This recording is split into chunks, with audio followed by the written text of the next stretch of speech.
You gotta shift the way you cook and the way you shop to adopt this way of living with a half beef in your freezer or any sort of bulk protein. 250 pounds of meat is a lot. It fits in a 15 cubic foot stand-up freezer. What I do in our house is we have our freezer full of meat, and then in my fridge I have a cookie sheet that's on the bottom shelf of the fridge because that's the coldest, and that's every week I'll pull out 4 or 5 cuts and just let those slowly thaw in the fridge. That's your safest way to do it. And then you just have to think about not even a full meal plan, but just some cuts that you're ready to cook and have those in your fridge.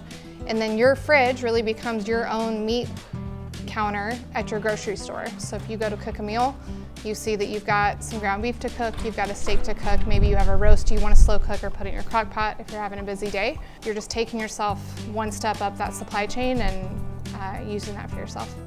All of our cuts are cryo-vac'd and sealed, except for our ground beef, which I recommend thawing either upright in their packaging or going ahead and removing the packaging and thawing in a bowl if you're going to do a seasoned ground beef or a meatloaf or something like that.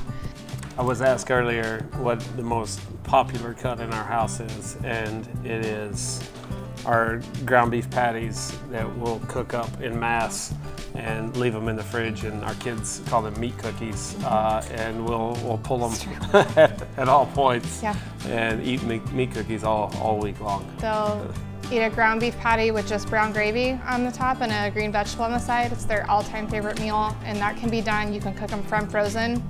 You can go from a frozen beef patty to a meal in about 20 minutes at our house. And then if you're gonna cook them, that's what we tell people about beef. If you're gonna cook ground beef, which is kind of messy, don't cook a pound, cook 10 pounds of it. Season it up, freeze it flat, and then you have stacks of these pre-made ground beef that you can put in tacos or spaghetti sauce or on top of a salad or in a quesadilla. And we do the same thing with meat cookies. If you're gonna cook 4, you might as well cook 12. They go in my kids' lunchbox. They are after school snacks. I'm sure my Rottweilers have had more than their fair share on accident. So you just get into this idea of being efficient with your food storage and also with your food preparation.